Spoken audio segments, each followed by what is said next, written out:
சேர்ப்பதற்காக முருகன் அவர்கள் இந்த மேடைக்கு அன்போடு அழைக்கின்றார். வாக்குண்டாம் நல்ல மனமுண்டாம் மாமலரான் நோக்குண்டாம் மேனி நொடங்காது பூக்கொண்டு துய்ப்பார் திருமேனி தும்பிக்கையார் பாதம் தப்பாமற் சேர்வார் தமக்கு ஐந்து கரத்தனை ஆணை முகத்தினை இந்தி நிலம்பரை போல் ஏற்றினை நந்தி மகந்தனை ஞான கொழுந்தனை புந்தியில் வைத்தடி போற்றுகின்றேனே. உருவாய் அருவாய் உளதாய் இளதாய் மறுவாய் மலராய் மணியாய் ஒளியாய் கருவாய் உருவாய் கதியாய் விதியாய் குருவாய் வருவாய் அருள்வாய் குகனே என்று நலந்தரு விநாயகரையும் எம்பெருமான் முருகன் பாதத்தையும் பணிந்து பாலும் தெளிதேனும் பாகும் பருப்பும் இவை நாளும் கலந்துனக்கு நான் தருவேன் கோலம் செய் துங்க கரிமுகத்து தூமணியே நீ எனக்கு சங்க தமிழ் மூன்றும் தா செந்தமிழே செங்கரும்பே செந்தமிழர் சீர்காக்கும் நந்தா விளக்கணைய நாயகியே முந்தை மொழிக்கெல்லாம் மூத்தவளே மூவேந்தர் அன்பே எழில் மகவே எண்டன் உயிரே என்று என் தாய் தமிழை வணங்கி என்னை வாழ வைத்துக் கொண்டிருக்கும் தமிழ் மொழியையும் வணங்கி இந்த அருமையான பட்டிமன்றத்திற்கு வருவதற்கு வாய்ப்பளித்த இந்த ஆலய நிர்வாகத்தினருக்கும் தமிழ்நாடு வீட்டு வசதி வாரிய குடியிருப்பு பொதுமக்களுக்கும் நன்றியை தெரிவித்துக் கொள்கிறேன். நடுவர் அவர்களே, சொல்லுங்கண்ணா, உயிரோட தான் இருக்கு. நற்றமிழ் நாவலர், இலக்கிய செல்வர், இலக்கண வித்தகர், உரைவேந்தர், கட்டுரை வன்மையர், நகைச்சுவை நாயகர், நினைவின் ஏந்தல், நுண்மான் நுழைவுல எழிலர், நுணங்கின் கேள்வியர், நுண்ணிய அறிவுக்கு நுணங்கிய வாயினர், முத்தமிழ் வித்தகர், சொல்லேர் உழவர், சொல்லின் செல்வர், சொல்வேந்தர், எல்லாவற்றிற்கும் இணையான நடுவர் அவர்களே, உங்களுக்கு தான் தீர்ப்பு. நீங்க பேசவே வேண்டாம், தீர்ப்பு எப்பவுமே எழுதிடுத. வாழ்க்கை பூந்தோட்டமா போராட்டமா? புரிந்து கொண்டவர்கள் வாழ்க்கையை புரிந்து கொண்டவர்களுக்கு பூந்தோட்டம், புரியாதவர்களுக்கு போராட்டம். அது ஒரு பாடல் மூலமா வைரமுத்து எழுதிய பாட்டை பாடலான் இருக்கேன். ஏன்னா டைம் கம்மியா தான் இருக்கு, இருந்தாலும் பாடுவோம். அவ்வளவு அழகா இருக்காது என்னுடைய குரல், இருந்தாலும் நீங்க கேட்டுதான் இருக்கணும்.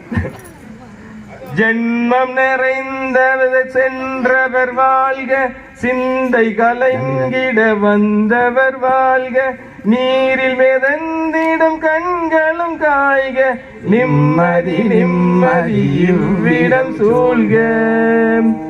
ஜனனமும் பூமியில் புதியது இல்லை, மரணத்தை போல் ஒரு பழையதும் இல்லை, இரண்டும் இல்லாவிடில் இயற்கையும் இல்லை, இயற்கையின் ஆணைதான் ஞானத்தின் எல்லை.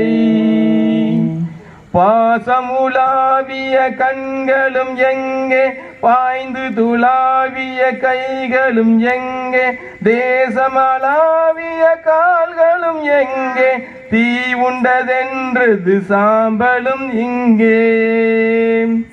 கண்ணில் தெரிந்தது காற்றுடன் போக, மண்ணில் பிறந்தது மண்ணுடன் சேர்க, எறும்பு சதை கொண்ட உருவங்கள் போக, எச்சங்களால் இந்த இன்னுயிர் வாழ்க.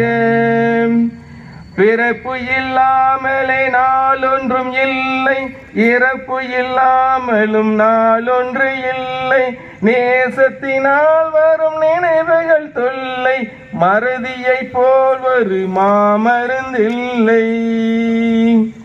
கடல் தொடு ஆறுகள் கலங்குவதில்லை, தரை தொடும் தாரைகள் அழுவதும் இல்லை, நதிமலை போன்றதை விதி என்று கண்டும் மதிகொண்ட மானுடர் மயங்குவதில்லை. மரணத்தினால் சில கோபங்கள் தீரும், மரணத்தினால் சில சாபங்கள் தீரும், வேதம் சொல்லாததை மரணங்கள் கூறும், விதை என்று வீழ்த்திட விசடி வந்து சேரும்.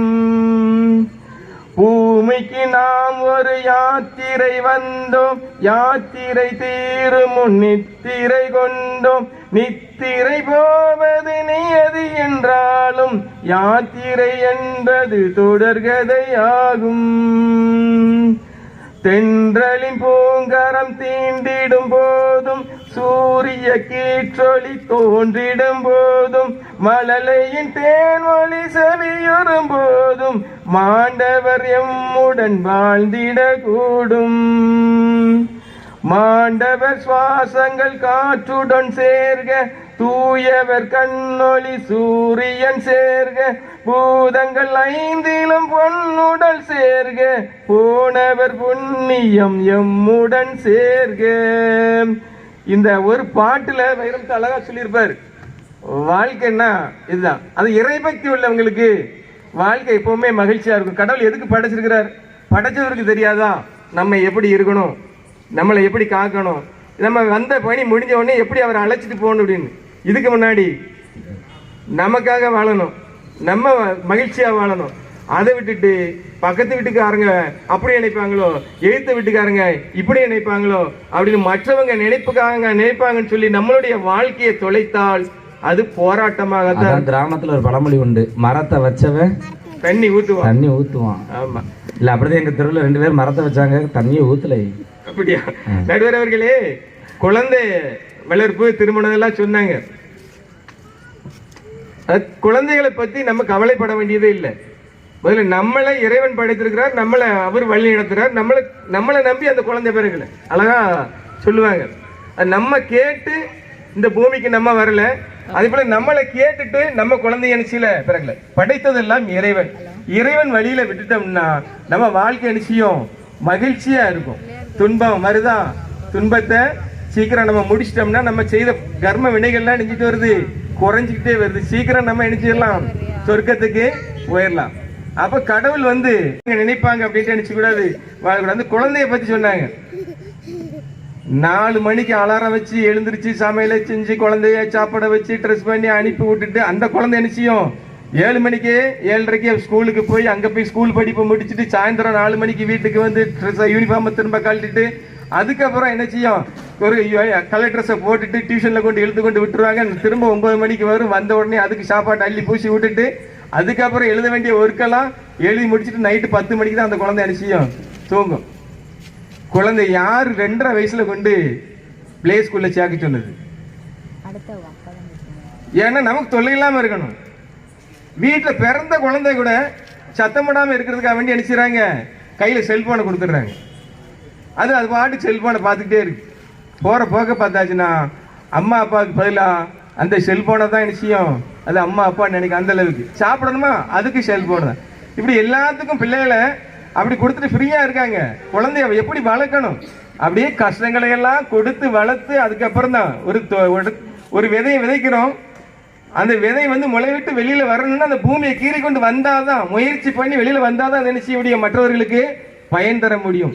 நம்ம நிச்சயம் போராடி தான் வெற்றியை நிச்சயம் மற்றவர்களுக்கு கொடுக்க முடியும். நடுவர் அவர்களே, நம்ம வண்டிகள் எல்லாம் பிரேக் இருக்கு. பிரேக் எதுக்கு இருக்கு சொல்லுங்க மேம்? இல்ல போராட்டங்காங்களா வண்டியில, நம்ம 2 வீலர்ல 4 வீலர்ல எல்லா வண்டிகளுமே பிரேக் இருக்கு. பிரேக் எதற்கு இருக்கு? ஸ்பீடா போனா குறைக்கிறதுக்கு. ஸ்பீடா போனா குறைக்கிறதுக்கு, விபத்து இல்லாம இருக்கிறது. பாலகுருசாமி சார், பிரேக் எதற்கு இருக்கு? ஆமா ஆமா, போராட்டம். இப்படி நம்ம நினைச்சுக்கிட்டு இருக்கோம் பிரேக் இருக்கிறது நமக்கு நம்மள வேகமா போகாம தடுக்கிறதுக்கும் விபத்துகள் நடக்காம இருக்கிறதுக்கு தான் பிரேக் இருக்குன்னு. அது கிடையாது. பிரேக் இருக்கிறது நாம வேகமா செல்வதற்காக தான். ஏன்னா பிரேக் இருக்குங்கிற நம்பிக்கையில என்ன செய்வோம், நம்ம வேகமாக பயணிப்போம். எந்த இடத்துல தேவையோ அந்த இடத்துல நிச்சயமா பிரேக் போட்டு வண்டி நிறுத்திக்கலாம். பிரேக்கே இல்லைன்னா நம்ம வேகமா போவோமா? வாழ்க்கை வேகமா போகாது. அதே போல தடைகள் இருக்கு அப்படின்னா நம்ம நிச்சயம் வாழ்க்கையில வேகமா போகிறோம்னு அர்த்தம். தடைகளே இல்லாத வாழ்க்கையே இருக்காது. ஒரே இனிப்பா இருந்ததுன்னா அந்த இனிப்புக்கு மதிப்பே இருக்காது. இனிப்புனா என்னன்னு தெரியாம போயிடும். அப்பப்ப கசப்பு, உரப்பு, துவர்ப்பு எல்லா சுவைகளும் இருந்தாதான் இனிப்புக்கும் வகை வரும். அவங்க சொல்றாங்க எனக்கு பாயிண்ட் எடுத்து கொடுத்துட்டாங்க அப்படின்ட்டு 2 பேர் கலந்து பேசிட்டு இருக்காங்க. நடுவர் அவர்களே, அடுத்து பாருங்க, நம்ம வாழ்க்கையை பத்தி மற்ற நாடுகள்ல இருந்து சொன்ன சின்ன சின்ன கருத்துக்களை சொல்லிட்டு விரைவா முடிச்சிடும். குடும்பம் என்பது அன்பும் மனைவியும் சுற்றமும் கலந்தது என்கிறது ஜப்பான். குடும்பம்னா எப்படி இருக்கணும்? அன்பு இருக்கணும், அங்க மனைவி இருக்கணும், கண்டிப்பா எத்தனை சுற்றமா இருக்கணும். எத்தனை இருக்கணும்? ஒரு மனைவி தான். சில ஒரு அம்மா குடும்பம்னா 4 இருக்கும், குடும்பம்னா 4 இருக்கும்னு சொன்னுச்சு. நான் 4 இருக்கதான் நம்ம செய்ய, எதுக்குமா அந்த மனுஷனை சண்டை படிக்கன்னு. குடும்பம்னா 4 இருக்கும், ஆனா இவருக்கு குடும்பமே 4 இருக்கு சாமி அப்படின்னுச்சு. இல்ல மனைவி எத்தனை இருக்குன்னு தெளிவா சொல்லிடுறேன். அந்த ஒரு மனைவி தான். எங்க வீட்டுல 2 பொண்டாட்டியால சொல்ல, எங்க வீட்டுல 2 பொண்டாட்டியால டெய்லி சண்டை. என்னன்னு கேளுங்களேன். என்ன? ஒண்ணு என் பொண்டாட்டி, இன்னொன்னு எங்க ஐயா பொண்டாட்டி. இந்த மாமியார் மருமகனால பெரிய சண்டை இருக்கு. அதனால உண்மை நிறைந்திருந்தால் அங்க வந்து என்ன செய்யாது? கலகம் வராது, போராட்டம் வராது. அதே போல மனைவி எப்படி இருக்கணும்? ராணி மாதிரி வாழணும் அப்படின்னு நினைச்சுதான் நினைச்சுவாங்க, மனமுடித்து வைப்பார்கள் பெற்றோர்கள். இவங்களும் நினைச்சுவாங்க, நான் போற வீட்டுல ராணி மாதிரி வாழணும் அப்படின்னு நினைச்சுதான் நினைச்சுவாங்க வருவாங்க. வந்தவங்க இவங்க ராணியா இருக்கணும்னா அவங்க கணவர் எப்படி எதா இருக்கணும்? யாரா இருக்கணும்? ராஜாவா இருக்கணும். ஆனா போன உடனே குடும்பத்தை எல்லாம் நல்லா தன்னுடைய கட்டுப்பாட்டுக்குள்ள கொண்டு அம்மா சொல்லி விட்டுருப்பாங்க. போன உடனே உன் வீட்டுக்காரர் இணைஞ்சிரு, கைக்குள்ள போட்டு வச்சிரு அப்படி நினைச்சுறாங்க. ஒரு ராஜாவா தன்னுடைய கணவனை ஆக்குனாதான் அவங்களுக்கு ராணியா நம்ம நினைச்சு பண்ணி வாழ முடியுங்கிறத மறந்து அவங்க தன்னுடைய கணவனை அடிமையாக்கி அந்த அடிமைக்கு நினைச்சுறாங்க ஒரு மனைவியா துணைவியா நினைச்சிருக்காங்க வாழ்ந்து கொண்டிருக்கிறார்கள். அதனால அந்த அவங்க அப்படிப்பட்டவங்களுக்கு நிச்சயம் வாழ்க்கை போராட்டமாக தான் இருக்கணும். கொஞ்சம் ராஜாவா ஆக்கி பாருங்க, அப்பொழுது பாருங்க, சும்மா போய் சொல்லி பாருங்க, மனைவியையும் கணவனையும் நல்லா இருக்காங்கன்னு சொல்லி பாருங்க. அது என்ன செய்தாலும் உணவு இருந்தாலும் சரி, சாப்பாடு செய்து கொடுத்தாலும் சரி, என்ன ஒரு அழகா ட்ரெஸ் பண்ணி இருந்தாலும் சரி, நல்லா இருக்கு அப்படி என்ன செய்யணும்? பாராட்டிக்கிட்டே இருந்தாச்சுன்னா அந்த வாழ்க்கை நிச்சயம் பூந்தோட்டமா இருக்கும். காலப்போக்கில் அதே நீங்க சொன்ன மாதிரி மனைவி நானும் ஒரு நாள் பாராட்டினேன். டெய்லி ரசம் வைப்பா. அந்த ரசத்தை பார்த்தீங்கன்னா மனுஷன் சாப்பிட முடியாது. ஆனால் அன்னைக்கு ஒரு நாள் ரசம் வச்சிருந்தா, சரி சார் சொன்ன மாதிரி கொஞ்சம் பாராட்டி உண்மைன்னு சொல்லிட்டு, எட்டி நீ இன்னைக்கு வச்சிருக்க கூட ரசம் சூப்பர்னு, உங்களுக்கு இதான் கொழுப்பு, பக்கத்து வீட்டுல இருந்து வாங்கி வச்சிருக்கா. நான் பாராட்டணும்னு பார்த்தா பக்கத்து வீட்டுல இருந்து வாங்கி வச்சிருக்கேன். இந்த பெண்கள் வந்து தற்பரை பேசுறதுல ஃபர்ஸ்ட்டுமா கல்யாணம் முடிச்சு வந்த பிறகு என் வீட்டுக்காரி, எங்கள் ஊர் நாகர்கோவில், அவள் ஊர் நாகர்கோவில் இருந்தால் நான் நாகர்கோவிலில் தான் வாக்கப்பட்டிருக்கேன். நீங்கள் குளத்தூரில் வாக்கப்பட்டிருக்கீங்களா? ஆனால் நீங்கள் எங்கே? தூத்துக்குடியிலையா? ஹவுசிங் போர்டில். நான் தூத்துக்குடியில் ஹவுசிங் போர்டு. ஆமாம் ஆமாம். அதாவது வந்து அந்த தற்பெருமை பேசுறதுன்னா இந்த பெண்கள் தான்மா. நான் பொய்க்கு சொல்லலை. எங்கள் ஊரை சுற்றி தேனாரும் பாலாரும் ஓடும், நாங்கள்லாம் குப்புறப்படுத்தி குடிச்சிக்கிட்டு அப்பம்பா. அங்கே பார்த்தா தண்ணியும் இருக்காது வெயில்களுக்கு. நான் எங்கள் ஊரில் ராணி மாதிரி நடந்தேன். எங்கள் அப்பா இருக்கார், எங்கள் அப்பா நடந்த ராச நட அப்படின்பா என் வீட்டுக்கு. அவங்க அப்பா கொஞ்சம் கால் கிண்டி தான் நடக்கும். நான் ராணி மாதிரி இருந்தேன்பா. பின்னாடி 3 மாடு கிடக்கு, சாட்டு கட்டுறது தான் அவனுக்கு வேலை. நான் எங்கள் வீட்டில் எல்லா ரூம்லேயும் ஃபேனு, கக்கூஸில் கூட ஃபேனுன்ட்டா. கக்கூஸுக்கு போய் பார்த்தோன்னா சாக்கு கட்டி தொங்க போட்டுருக்கு. பாட்டு பாடிட்டு தான் உள்ளே உட்காரணும் போல இருக்கு. இந்த தற்பெருமையை பேசுறது இந்த பெண்கள், அவங்கள நம்ம பாராட்டினா வாழ்க்கை பூந்தோட்டமாக இருக்கும். அப்படி தானே? கண்டிப்பா நடுவர் அவர்களே, கஷ்டம் வரதாங்க செய்யும். கண்ணில் தெரியும் வண்ண பறவை கருத்தில் வருந்தால் வாழலாம். அந்த பாட்டு பாருங்க.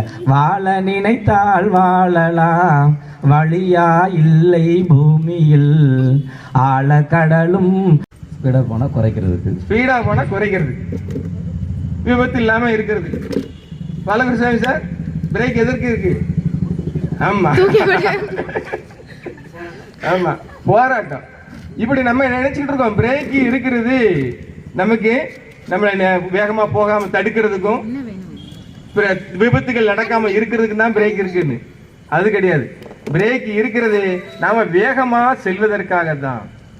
ஏன்னா பிரேக் இருக்குங்கிற நம்பிக்கையில என்ன செய்வோம்? நம்ம வேகமாக பயணிப்போம். எந்த இடத்துல தேவையோ அந்த இடத்துல என்ன செய்வோம்? பிரேக் போட்டு வண்டி நிறுத்திக்கலாம். பிரேக்கே இல்லைன்னா நம்ம வேகமா போவோமா? வாழ்க்கை வேகமா போகாது. அதே போல தடைகள் இருக்கு அப்படின்னா நம்ம என்ன செய்யறோம்? வாழ்க்கையில வேகமா போகிறோம்னு அர்த்தம். தடைகளே இல்லாத வாழ்க்கையே இருக்காது. ஒரே இனிப்பா இருந்ததுன்னா அந்த இனிப்புக்கு மதிப்பே இருக்காது. இனிப்புனா என்னன்னு தெரியாம போயிடும். அப்பப்ப கசப்பு, உரப்பு, துவர்ப்பு எல்லா சுவைகளும் இருந்தாதான் இனிப்புக்கும் வகை வரும். அவங்க சொல்றாங்க எனக்கு பாயிண்ட் எடுத்து கொடுத்துட்டாங்க அப்படின்ட்டு 2 பேரும் கலந்து பேசிட்டு இருக்காங்க. நடுவர் அவர்களே, அடுத்து பாருங்க, நம்ம வாழ்க்கையை பத்தி மற்ற நாடுகள்ல இருந்து சொன்ன சின்ன சின்ன கருத்துக்களை சொல்லிட்டு விரைவா முடிச்சிருவோம். குடும்பம் என்பது அன்பும் மனைவியும் சுற்றமும் கலந்தது என்கிறது ஜப்பான். குடும்பம்னா எப்படி இருக்கணும்? அன்பு இருக்கணும், அங்க மனைவி இருக்கணும், கண்டிப்பா சுற்றம் இருக்கணும். எத்தனை இருக்கணும்? ஒரு மனைவி தான். இல்ல ஒரு அம்மா குடும்பம்னா 4 இருக்கும், குடும்பம்னா 4 இருக்கும்னு சொன்னிச்சு. நான் 4 இருக்கதான் நம்ம செய்ய எதுக்குமா அந்த மனுஷனை சண்டை படிக்கணும்? குடும்பம்னா 4 இருக்கும், ஆனா இவருக்கு குடும்பமே 4 இருக்கு சாமி அப்படின்னுச்சு. இல்ல மனைவி எத்தனை இருக்குன்னு தெளிவா சொல்லிடுறேன். அது ஒரு மனைவி தான். எங்க வீட்டுல 2 பொண்டாட்டியால சொல்ல, எங்க வீட்டுல 2 பொண்டாட்டியால டெய்லி சண்டை. என்னன்னு கேளுங்களேன். என்ன ஒண்ணு ஏன் பொண்டாட்டி, இன்னொன்னு எங்க ஐயா பொண்டாட்டி. இந்த மாமியார் மருமகனால பெரிய சண்டை இருக்கு.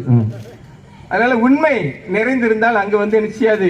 கலகம் வராது, போராட்டம் வராது. அதே போல மனைவி எப்படி இருக்கணும்? ராணி மாதிரி வாழணும் அப்படின்னு நினைச்சுவாங்க, மனவடித்து வைப்பார்கள் பெற்றோர்கள். இவங்களும் நினைச்சுவாங்க, நான் போற வீட்டுல ராணி மாதிரி வாழணும் அப்படின்னு நினைச்சுதான் நினைச்சுவாங்க வருவாங்க. வந்தவங்க இவங்க ராணியா இருக்கணும்னா அவங்க கணவர் எப்படி எதா இருக்கணும்? யாரா இருக்கணும்? ராஜாவா இருக்கணும். ஆனா போன உடனே குடும்பத்தை எல்லாம் நல்லா தன்னுடைய கட்டுப்பாட்டுக்குள்ள கொண்டு அம்மா சொல்லி விட்டுருப்பாங்க. போன உடனே உன் வீட்டுக்காரர் இணைஞ்சிரு, கைக்குள்ள போட்டு வச்சிரு. அப்படி நினைச்சுறாங்க. ஒரு ராஜாவா தன்னுடைய கணவனை ஆக்குனாதான் அவங்களுக்கு ராணியா நம்ம நினைச்சு வாழ முடியுங்கிறத மறந்து அவங்க தன்னுடைய கணவனை அடிமையாக்கி அந்த அடிமைக்கு நினைச்சுறாங்க ஒரு மனைவியா துணைவியா நினைச்சிருக்காங்க வாழ்ந்து கொண்டிருக்கிறார்கள். அதனால அவங்க அப்படிப்பட்டவங்களுக்கு என்ன செய்யும்? வாழ்க்கை போராட்டமாக தான் இருக்கணும். கொஞ்சம் ராஜாவா ஆக்கி பாருங்க, அப்பொழுது பாருங்க, சும்மா போய் சொல்லி பாருங்க, மனைவியையும் கணவனையும் நல்லா இருக்காங்கன்னு சொல்லி பாருங்க. என்ன செய்தாலும் உணவு இருந்தாலும் சரி, சாப்பாடு செய்து கொடுத்தாலும் சரி, என்ன ஒரு அழகா ட்ரெஸ் பண்ணி இருந்தாலும் சரி, நல்லா இருக்கு அப்படின்னு என்ன செய்யணும்? பாராட்டுக்கிட்டே இருந்தாச்சுன்னா அந்த வாழ்க்கை என்ன செய்யும்? பூந்தோட்டமா இருக்கும். காலப்போக்கில் அதே நீங்க சொன்ன மாதிரி மனைவியை நானும் ஒரு நாள் பாராட்டினேன். டெய்லி ரசம் வைப்பா. அந்த ரசத்தை பார்த்தீங்கன்னா மனுஷன் சாப்பிட முடியாது.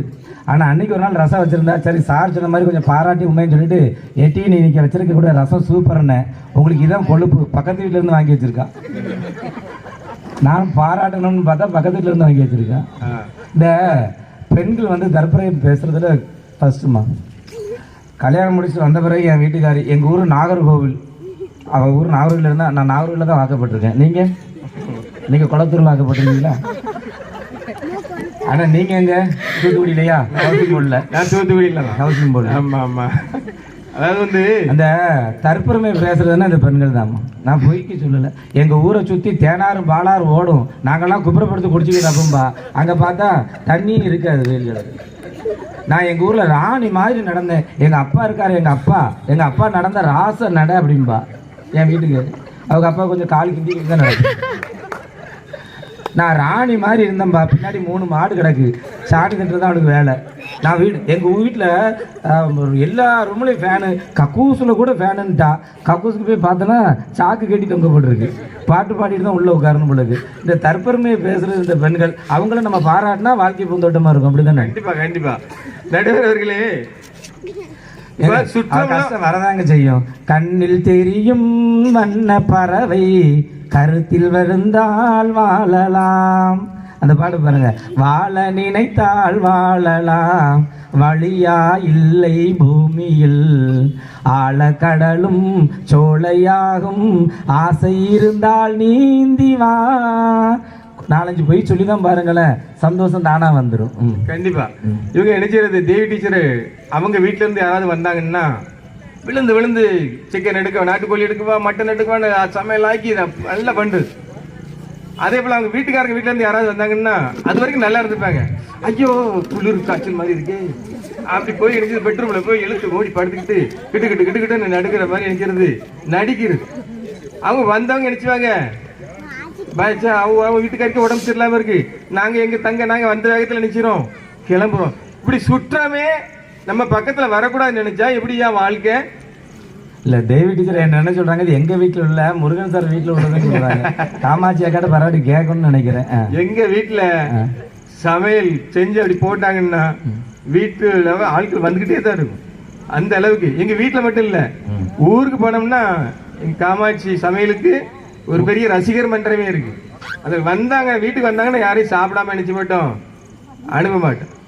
வந்தாங்க முதல்ல எல்லாருமே எல்லார் வீட்லயும் அதுக்கு ஏற்ற மாதிரி சமையல் பண்ணிடுவோம். வந்த உடனே முதல்ல தண்ணி கொடுக்குற பழக்கம் உண்டு.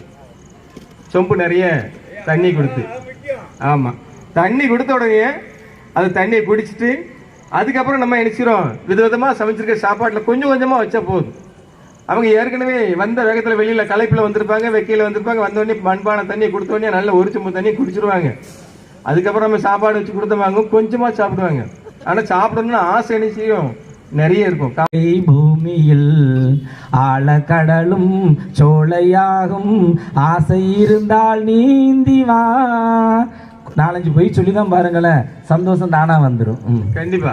இவங்க என்ன செய்யறது, தேவி டீச்சரு அவங்க வீட்டுல இருந்து யாராவது வந்தாங்கன்னா விழுந்து விழுந்து சிக்கன் எடுக்க, நாட்டுக்கோழி எடுக்கவா, மட்டன் எடுக்கவான்னு சமையல் ஆக்கி நல்லா பண்டு. அதே போல அவங்க வீட்டுக்காரங்க வீட்டுல இருந்து யாராவது வந்தாங்கன்னா அது வரைக்கும் நல்லா இருந்துப்பாங்க. ஐயோ குளிர் காய்ச்சல் மாதிரி இருக்கு, அப்படி போய் நினைச்சது பெட்ரூம்ல போய் இழுத்து மூடி படுத்துக்கிட்டு கிட்டு கிட்டு கிட்டு கிட்டு நடுக்கிற மாதிரி நினைக்கிறது, நடிக்கிறது. அவங்க வந்தவங்க நினைச்சுவாங்க அவங்க வீட்டுக்காருக்கு உடம்பு சரியில்லாம இருக்கு, நாங்க எங்க தங்க நாங்க வந்த வேகத்துல நினைச்சிரோம் கிளம்புறோம். இப்படி சுற்றாமே நம்ம பக்கத்துல வரக்கூடாதுன்னு நினைச்சா எப்படியா வாழ்க்கை? இல்ல தேவி டீச்சர் என்ன சொல்றாங்க, இது எங்க வீட்டுல உள்ள முருகன் சார் வீட்டுல உள்ளதுன்னு சொல்றாங்க. காமாட்சி அக்காட்ட பரவாயில்ல கேட்கணும்னு நினைக்கிறேன். எங்க வீட்டுல சமையல் செஞ்சு அப்படி போட்டாங்கன்னா வீட்டுல ஆட்கள் வந்துகிட்டே தான் இருக்கும். அந்த அளவுக்கு எங்க வீட்டுல மட்டும் இல்ல, ஊருக்கு போனோம்னா எங்க காமாட்சி சமையலுக்கு ஒரு பெரிய ரசிகர் மன்றமே இருக்கு. அது வந்தாங்க, வீட்டுக்கு வந்தாங்கன்னா யாரையும் சாப்பிடாம நினைச்சு மாட்டோம், அனுப்ப மாட்டோம். வந்தாங்க முதல்ல எல்லாருமே எல்லார் வீட்லயும் அதுக்கு ஏற்ற மாதிரி சமையல் பண்ணிடுவோம். வந்த உடனே முதல்ல தண்ணி கொடுக்குற பழக்கம் உண்டு. சொம்பு நிறைய தண்ணி கொடுத்து, ஆமா, தண்ணி கொடுத்த உடனே அது தண்ணியை குடிச்சிட்டு அதுக்கப்புறம் நம்ம நினைச்சிரும் விதவிதமா சமைச்சிருக்க சாப்பாட்டில் கொஞ்சம் கொஞ்சமா வச்சா போதும். அவங்க ஏற்கனவே வந்த வேகத்தில் வெளியில களைப்பில் வந்திருப்பாங்க, வெக்கையில வந்திருப்பாங்க, வந்த உடனே மண்பானை தண்ணியை கொடுத்த உடனே நல்ல ஒரு சொம்பு தண்ணியை குடிச்சிருவாங்க. அதுக்கப்புறம் நம்ம சாப்பாடு வச்சு கொடுத்தவாங்க கொஞ்சமா சாப்பிடுவாங்க. ஆனா சாப்பிடணும்னு ஆசை என்ன செய்யும், நிறைய இருக்கும். காமாட்சி வீட்டுக்கு போனோம், முருகன் வீட்டுக்கு போனோம், சாப்பிட அப்படி ஒரு சுவையா இருந்தது. ஆனா சாப்பிடறதுக்கு முடியலையே அப்படின்ட்டு, ஏன்னா அதுக்கு முன்னாடி நம்ம இணைஞ்சிட்டோம், தமிழருடைய தண்ணி கொடுத்துட்டோம். தமிழருடைய பண்பாடே விருந்து தாங்க. யார் வந்தாலும் விருந்தோம்பல் பண்பு என்பது தமிழனுடைய தனி அடையாளம். ஆனா இன்னைக்கு அப்படி இருக்கா அப்படிங்கறதான் கேள்வி. நான் ஒரு வீட்டுக்கு போயிருந்தேன், தம்பி நீங்களே எங்க வீட்டுல சாப்பிடையா போறீங்க அப்படின்னாங்க. அப்ப என்ன இருக்கு, அந்த வீட்டுல சாப்பிடலாமா? அதுல வேற ஒரு அம்மா பக்கத்துல உள்ள பாட்டி சொல்லுது, அப்படியே சாப்பிட்டாலும் பிள்ளை கையில 5-10 கொடுக்காமலா போயிருவாரு ஒரு பாட்டி. நான் எப்படிப்பட்ட ஆளு, அப்படியே 5-10 கொடுத்தாலும் வாங்குற அளவுக்கு உங்க பிள்ளைகளை வளர்த்தா வச்சிருக்கீங்க அப்படின்ட்டு. இன்னைக்கு விருந்தோம்பல் பண்பு இல்லையே என்ன நம்மகிட்ட. ஆமா, அப்படிதான். நம்ம நடுவர் வீட்டுக்கு ஒரு நாள் போயிருந்தோம். டிவியில சீரியல் ஓடிட்டு இருக்கு, டீ குடிக்க டீ தந்துருப்பாள. விளம்பரம் வந்த உடனே தான் வாங்கன்னு கேட்டாப்ல, அது தட்டி அடிச்சுன்னா உட்காந்துட்டு தான் இருந்தோம். விளம்பரம் வந்த உடனே அவங்க வீட்டமா வாங்க முருகனை வாங்க, ஆமாமா தனேஷ் அங்க கோயிலுக்கு போயிருக்கிறாங்க அப்படி பேசிட்டு போது அடுத்த சீரியல் தொடர்ந்துட்டு ஓடிக்கிட்டே இருந்துச்சு. அடுத்த விளம்பரத்துக்கு தண்ணி குடிக்கிறீங்களா, இப்படி வந்து சுற்றத்தை வந்து விருந்தினர்களை வந்து உபசரிக்கும் பொழுது இன்னைக்கு வந்து அப்படியே வீட்டுல இதாங்க உண்மை. அண்ணன் சொன்னாலும் சொல்லணும், ஒரு முக்குல டிவியை சாத்தி வச்சிருக்கோம், 8 முக்குல என் வீட்டுக்காரையும் சாத்தி வச்சிருக்கோம். அன்னைக்கு பாருங்களேன், அப்போ எங்கள் காம்பவுண்டில் அவ்வளோ டிவி கிடையாதுங்க. நான் பேப்பர் ஒரு 14 வருஷத்துக்கு முன்னாடி நான் பேப்பர் திருத்திட்டு இருக்கேன். ஒரு நேரம் என்ன செஞ்சேன், அப்போ இங்க் பண்ண தானேங்க, பேப்பர் மை காலி ஆகிட்டு. எங்கள் காம்பவுண்டில் உள்ளவங்களும் எங்கள் வீட்டில் தான் டிவி பார்ப்பாங்க. அப்போ பேப்பரில் மை காலி ஆகிட்டேன்னு ஒரு தாண்டி போய் என்ன செஞ்சுருக்கேன், அந்த டிவியை கிராஸ் பண்ணி அந்த ரூமில் போய் மை அடைச்சிட்டு திருப்பி வந்தேன். ஓசியில் டிவி பார்க்குற ஒரு பாட்டி சொல்லுது, ஏக்கி உன் வீட்டுக்காரருக்கு கொஞ்சம் கூறுபாடே காணாது உங்களுக்கு, எதுக்கு டிவி பார்த்துட்டு இருக்கிறாளுக்கு. இன்னைக்கு வரைக்கும் என் வீட்டுக்காரி டிவினா போதும், ஒரு பக்கம் டிவி இன்னொரு பக்கம் அவன். நடுவர் அவர்களே, அதே போல சொர்க்கத்திற்கு செல்வதற்கான பயிற்சி நிலையமே குடும்பம் என்கிறது அரபு நாடு. சொர்க்கத்துக்கு போகணும்னா நம்ம பாலகுருசாமி சார் மாதிரி சொல்ல மாட்டோம், அதற்கான பயிற்சி நிலையம் தான் நம்மளுடைய குடும்ப வாழ்க்கை. நம்ம எப்படி நடந்து கொள்கிறோம், வந்த மனைவியை மதிக்க வேண்டும், அதே போல மனைவி கட்டிய கணவனை மதிக்க வேண்டும். மற்றவர்கள் யாரிடமும் நினைச்சு கூட விட்டு கொடுக்க கூடாது. கணவன் மனைவியையும் மனைவி கணவனையும் விட்டு கொடுக்க கூடாது. ஆனால் இவர்கள் இருவரும் என்ன செய்ய வேண்டும், விட்டு கொடுத்து வாழ்ந்தால் அங்கு இங்கு மட்டுமல்ல அவர்களுடைய காலத்திற்கு பின்பும் சொர்க்கம் நிலைத்திருக்கும் என்று கூறப்படுகிறது. நடுவர் அவர்களே, குடும்பம் வாழ்க்கை என்பது ஒரு குழந்தை கையில் உள்ள முட்டை போன்றது என்கிறது ருமேனியா. நம்ம வாழ்க்கையில நினைச்சாங்க கடவுள் வாழ்க்கைங்கிற முட்டை கொடுத்திருக்கிறாரு, அது உடையாம பார்த்து கொள்ள வேண்டும் நடுவர் அவர்களே, அப்படி சொல்லிட்டு போகலாம். குடும்ப வாழ்க்கையில் எவ்வளவு காலம் வாழ்ந்தோம் என்பது முக்கியமில்ல, எவ்வளவு நேர்மையாக வாழ்ந்தோம் என்பதே முக்கியம் என்கிறது இங்கிலாந்து. அதனால நேர்மையாகவும் உண்மையாகவும் வாழ்ந்து என்ன செய்வோம், வாழ்க்கையை பூந்தோட்டமாக மாற்றிக்கொள்வோம். ஆகவே நிறைவாக வாழ்க்கைங்கிறது பூந்தோட்டமே பூந்தோட்டமே என்று கூறிக்கொண்டு நிறைவாக உறவினர்களுக்கும் நண்பர்களுக்கும் உண்மையாக இருங்கள். தெரியாதவர்களுக்கு மட்டும் உதவி செய்யுங்கள். ஒரு கோவிலுக்கு சென்றால் சாம்பல் விபூதி ஆகிறது, எலுமிச்சை கனியாகிறது, தண்ணீர் தீர்த்தமாகிறது, சாதம் பிரசாதமாகிறது.